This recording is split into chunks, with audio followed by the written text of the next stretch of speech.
Hello guys, आपका स्वागत है आपके अपने channel preparation of government job में। तो आज हम दिल्ली सल्तनत के दूसरे वंश के बारे में पढ़ेंगे।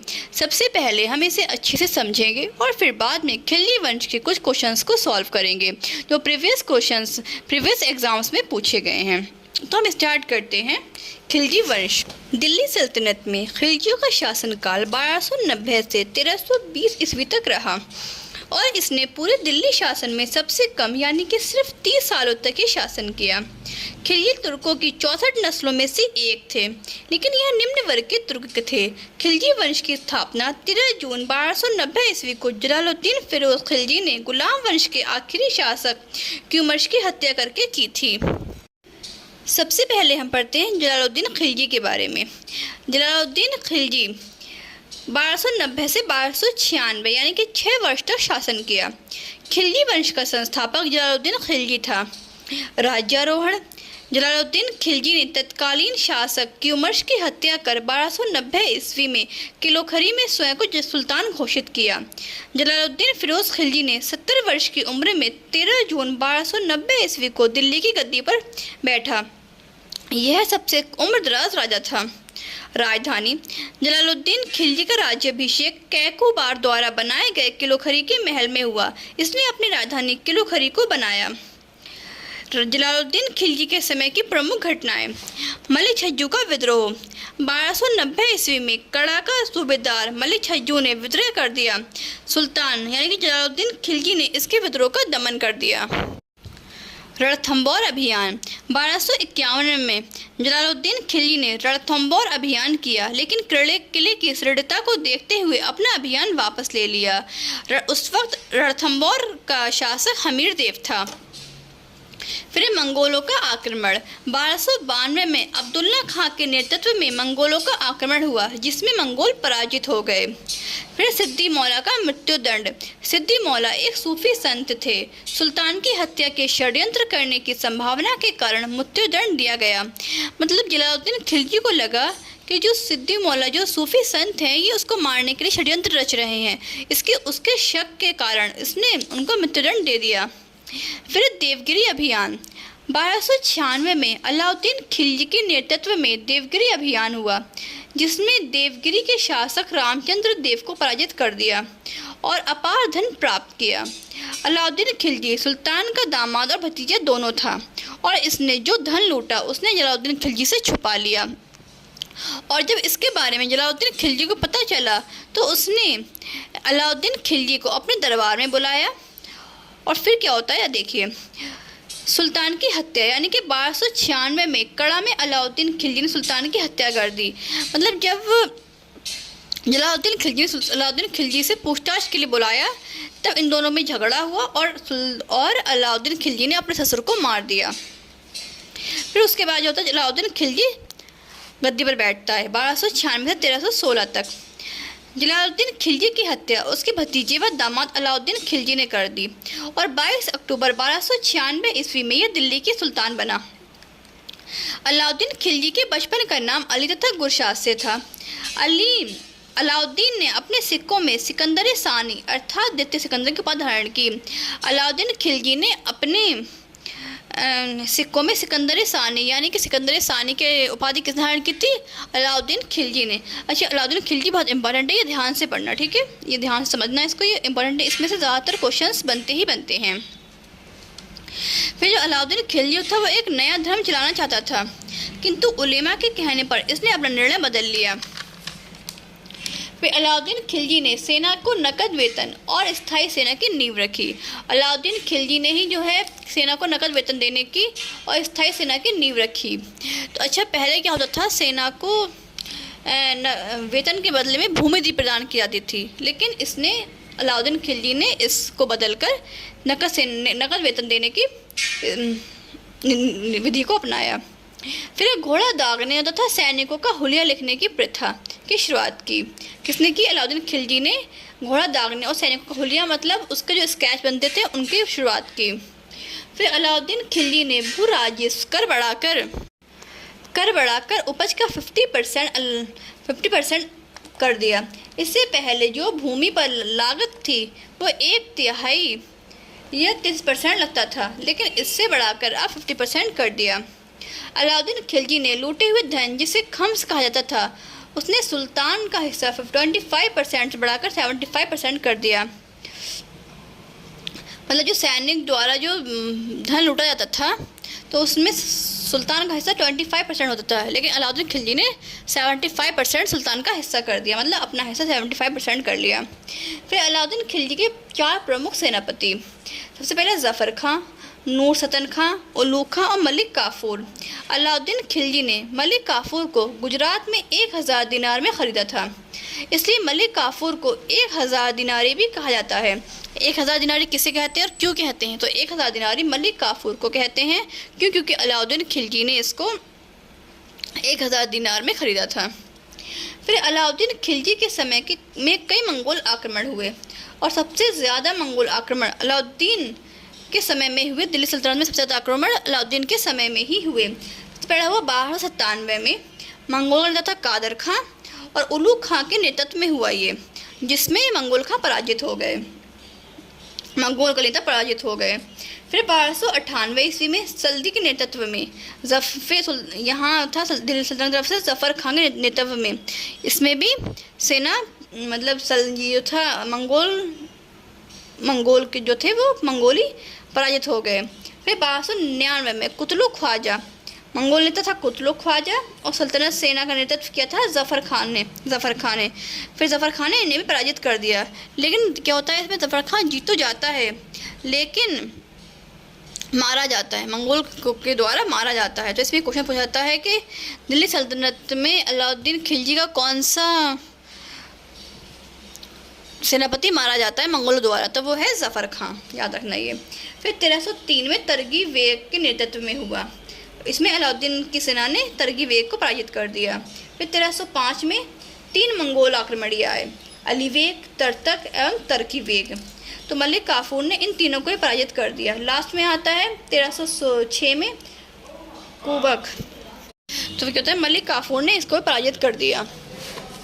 फिर अलाउद्दीन के विद्रोह, 1301 में अलाउद्दीन खिलजी के विरुद्ध 3 विद्रोह हुए, अकद खां का विद्रोह, उमर खां एवं मंगू का विद्रोह, हाजी मौला का विद्रोह। ये तीनों विद्रोह जो थे सुल्तान को हटाने के लिए हुए थे, लेकिन अलाउद्दीन खिलजी ने इन विद्रोह को दबा दिया और 4 अध्यादेश जारी किए, जिससे आगे भी कोई विद्रोह ना हो। ये चारों अध्यादेश प्रीवियस एग्जाम में पूछे गए हैं, सो प्लीज़ ध्यान से देखें। एक सशक्त यानी मजबूत गुप्तचर व्यवस्था की स्थापना की तथा बरी तथा मुनहिया, जिसे जासूस कहा जाता है, नियुक्त किए गए। दूसरा, अमीरों के पारस्परिक मेलजोल और विवाह संबंधों को रोक लगा दी। इसको लगा कि जब भी अमीरों का विवाह होता है, उसके बाद जो लोग इकट्ठे होते हैं तो वो सब मिलकर राजा के विरुद्ध षड्यंत्र रचते हैं। उसको हटाने के लिए इसने विवाह पर रोक नहीं लगाई, बल्कि विवाह का जो मेलजोल होता था उस पर रोक लगा दी। शराब जैसे मादक पदार्थों के प्रयोग पर रोक लगा दी। अब आप लोग सोचोगे कि शराब पर रोक क्यों लगाई? तो वो इसलिए कि इसने सोचा कि शराब जो है ज़्यादातर अमीर लोग पीते हैं, तो जब अमीर लोग जब शराब पियेंगे, जब ऐसे शराब जैसे मादक पदार्थ पियेंगे, तो फिर इसके खिलाफ षड्यंत्र रचेंगे, इसलिए इसने शराब पर भी रोक लगवा दी। अनुदान में दी गई भूमियाँ इनसे वापस ले ली गईं और राजस्व भू अधिकारियों को निर्देश दिया गया कि जिनके पास अत्यधिक संपत्ति है उनसे कर के रूप में ले ली जाए।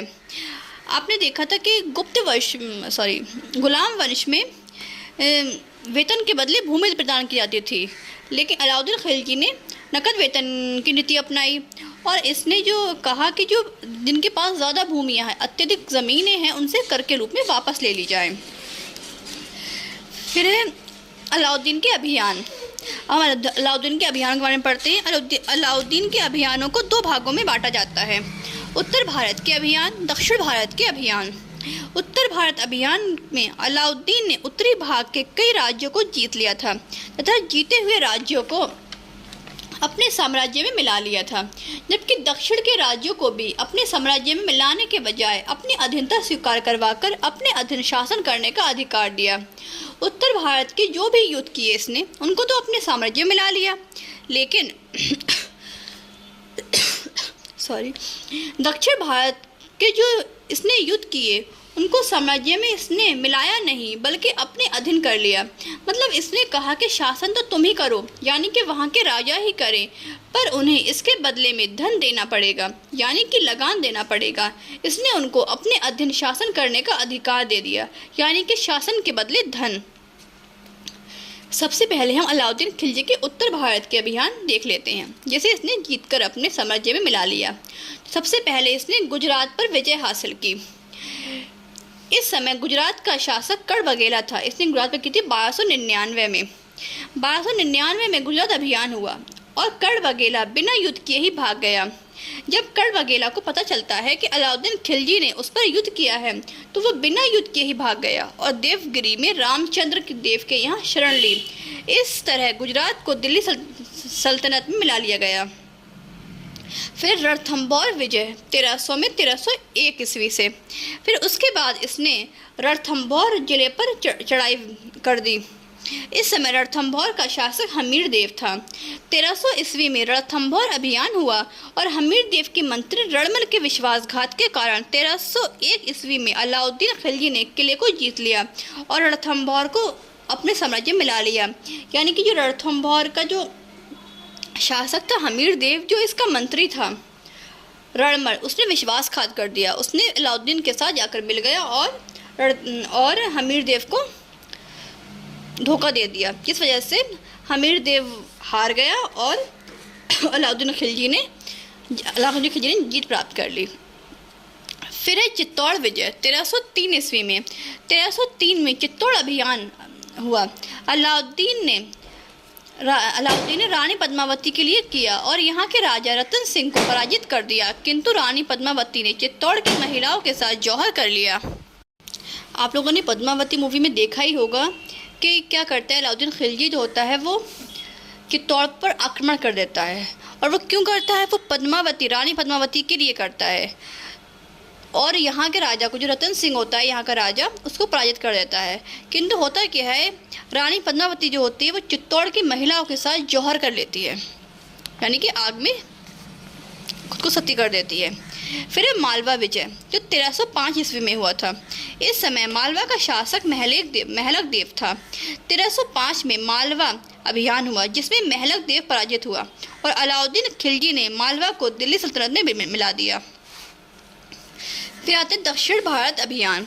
दक्षिण भारत अभियान था, इसका नेतृत्व मलिक काफूर ने किया था, जो अलाउद्दीन खिलजी का सेनापति था। और यहाँ पर इसका उद्देश्य दक्षिण भारत में शासन करने का नहीं था, बल्कि इसका उद्देश्य था कि वहाँ से जितना हो सके धन को लूट लिया जाए। तो सबसे पहले इसने देवगिरी पर चढ़ाई की 1307 ईस्वी में। इस समय देवगिरी का शासक रामचंद्र देव था। 1307 में मलिक काफूर ने देवगिरी पर आक्रमण किया और रामचंद्र देव को परिवार सहित दिल्ली भेज दिया गया। रामचंद्र देव यहाँ 6 महीने तक रहा और अपनी एक पुत्री का विवाह अलाउद्दीन खिलजी के साथ कर दिया। फिर सुल्तान ने रामचंद्र देव को 1 लाख स्वर्ण मुद्राएं एवं राय की उपाधि प्रदान की। तो ये क्वेश्चन पूछा जाता है कि अलाउद्दीन खिलजी ने राय की उपाधि किसे प्रदान की थी? तो अलाउद्दीन खिलजी ने रामचंद्र देव को 1 लाख स्वर्ण मुद्राएं और राय की उपाधि प्रदान की। ध्यान रखना ये। फिर है तेलंगाना अभियान। मलिक काफूर का अगला अभियान तेलंगाना अभियान था। इस समय तेलंगाना का शासक प्रताप रुद्र देवदित्य था। इसकी राजधानी वारंगल थी। युद्ध में पराजित होने के बाद प्रताप रुद्र देवदित्य ने बहुत से उपहार के साथ सुल्तान की अधीनता स्वीकार कर ली। क्या होता है इसमें कि जो ये होता है प्रताप रुद्र देव होता है, ये हार जाता है, मलिक काफूर से हार जाता है, जिसकी वजह से ये बहुत से उपहार देकर खुद शासन करता है। अलाउद्दीन उपहार के साथ अधीनता स्वीकार कर लेता है। फिर आता है होसियर राज्य पर आक्रमण 1311 ईस्वी में। इस समय यहाँ का शासक बल्लाल देव तृतीय था। इसकी राजधानी द्वार समुद्र थी। इसने भी सुल्तान की अधीनता स्वीकार कर ली। दक्षिण भारत का आखिरी अभियान पांड्य राज्य पर आक्रमण 1111 ईस्वी में किया था। इस समय यहाँ का शासक वीर पांड्य था। इसकी राजधानी मदुरा थी। 1311 में मलिक काफूर ने मदुरा पर आक्रमण किया लेकिन वीर पांड्या इसके हाथ नहीं लगा। यहाँ पर मलिक काफूर ने भीषण लूटपाट की। दक्षिण का एक यही राजा था जिसने अलाउद्दीन की अधीनता स्वीकार नहीं की थी। भले ही उसके हाथ ना लगा हो, लेकिन उसने उसकी अधीनता स्वीकार नहीं की थी। फिर आता है अलाउद्दीन खिलजी का बाजार नियंत्रण नीति। अलाउद्दीन खिलजी ने बाजार नियंत्रण नीति क्यों लागू की? इस संदर्भ में बर्नी उल्लेख करता है, बर्नी का इतिहास था कि नियंत्रण नीति सेना की सुविधा के लिए लागू की गई। बाजार नियंत्रण नीति दो सिद्धांतों पर आधारित थी। उत्पादन लागत के आधार पर वस्तुओं का मूल्य निर्धारण, यानी कि जितनी वस्तु पर लागत लग रही है उसी के हिसाब से उसका मूल्य निर्धारण करना। बाजार में आम ज़रूरतों की वस्तुओं की कमी ना हो जाए, इसलिए इसने बाजार नियंत्रण नीति को अपनाया। क्योंकि अगर दोनों में से कुछ भी हो जाएगा तो महंगाई बढ़ जाएगी। यानी कि अगर उत्पादन लागत के आधार से वस्तुओं का मूल्य काफ़ी ज़्यादा निर्धारित कर दिया जाए तब भी महंगाई बढ़ जाएगी, और अगर दूसरा आम वस्तुओं की ज़रूरतों की कमी हो जाएगी तब भी महंगाई बढ़ जाएगी। इसलिए इसकी जो बाजार नियंत्रण नीति थी ये इन दोनों सिद्धांतों पर आधारित थी। अलाउद्दीन खिलजी ने 4 प्रकार के बाजार गठित किए थे। सबसे पहला मंडी, ये अनाज का बाजार था। इससे संबंधित 8 जब्ता यानी कि 8 कानून बनाए गए थे। सबसे पहला कानून बहुत महत्वपूर्ण था, जिसके अंतर्गत सभी प्रकार के अनाजों का मूल्य निर्धारित था। यानी कि पहले से ही तय था कि कौन सा अनाज कितनी कीमत पर बिकेगा। और अनाज बाजार नियंत्रण करने के लिए सुल्तान ने शहनाई मंडी की नियुक्ति की और जमाखोरों को कठोर दंड देने की व्यवस्था की। तो इसने क्या किया कि इसने शहनाई मंडी मतलब इसने अपने सेना में से एक पोस्ट बना दी शहनाई मंडी की, जो देखते थे कि मंडी में सुल्तान ने जो कानून बनाए हैं वो सही रूप से लागू तो हो रहे हैं या नहीं। तो इसलिए इसने शहनाई मंडी की नियुक्ति की थी। फिर है सराय अदल यानी कि न्याय का स्थान। इससे संबंधित 5 नियम थे। यह एक तरह से सरकारी सहायता प्राप्त बाजार था। इसमें विभिन्न प्रकार के कपड़े, मेवे, घी, चीनी, जड़ी बूटी आदि मिलते थे। फिर है घोड़ों, दासों एवं मवेशियों का बाजार। इससे संबंधित सामान्य नियम थे। पहला नियम था किस्म के अनुसार मूल्य निर्धारित करना था। यानी कि जिस प्रकार से पशु की नस्ल उसी प्रकार उसी का मूल्य निर्धारित होगा। मतलब जिस प्रकार से पशु की नस्ल होगी उसी प्रकार से उसका मूल्य निर्धारित करना होगा। फिर से दूसरा नियम था दलालों पर कठोर नियंत्रण था, यानी कि ब्रोकर बीच में नहीं होगा। फिर था सामान्य बाजार। इस बाजार में आम ज़रूरत की वस्तुएं बिकती थीं, जैसे सब्जी, मिट्टी के बर्तन आदि, और इनका मूल्य भी उत्पादन मूल्य पर आधारित किया गया था। और इसमें ये भी देखा जाता था कि अगर आप माप तौल हो रही है तो उसमें कोई कमी न की जाए। इसलिए अलाउद्दीन खिलजी का यह आदेश था कि अगर कोई वस्तु को कम तौल रहा है तो मतलब मान लीजिए कि 1 किलो चीनी देनी है, तो उसमें अगर वो 900 ग्राम या 800 ग्राम दे रहा है या 950 ग्राम भी दे रहा है, तो जितनी वो कम वस्तु या कोई चीज़ देगा तो सैनिकों को ये आदेश था कि वो जितनी वस्तु को कमी कर रहा है उतना उसके शरीर से मांस काट लिया जाए। मतलब इसने बहुत ही कठोर नियम बनाए थे। मतलब उतना ही जितनी कम वस्तु उतना उसके शरीर से मांस काट लिया जाए, उसका मांस निकाल लिया जाए, ताकि उसका पूरा कंट्रोल रहे मार्केट पर। फिर अलाउद्दीन खिलजी के निर्माण कार्य। सबसे पहले अलाई दरवाज़ा। अलाई दरवाज़ा कुतुब मीनार का प्रवेश द्वार है। ये दिख रहा है आपको, ये कुतुब मीनार का प्रवेश द्वार है। ये दिल्ली में है। फिर है सिरी का किला, यह भी दिल्ली में है। अच्छा, इसमें एक सिरी नामक नगर भी है जो गुलाम वंश के शासक बलबन ने बसाया था। यह है सिरी का किला जो अलाउद्दीन खिलजी ने बनवाया था। और है सिरी नामक नगर, वो गुलाम वंश के शासक बलबन ने बसाया था। हजार खंबा महल, यह भी दिल्ली में स्थित है। अलाई दरवाज़ा, सिरी का किला, हजार खंबा महल, अलाउद्दीन खिलजी के निर्माण कार्य हैं ये।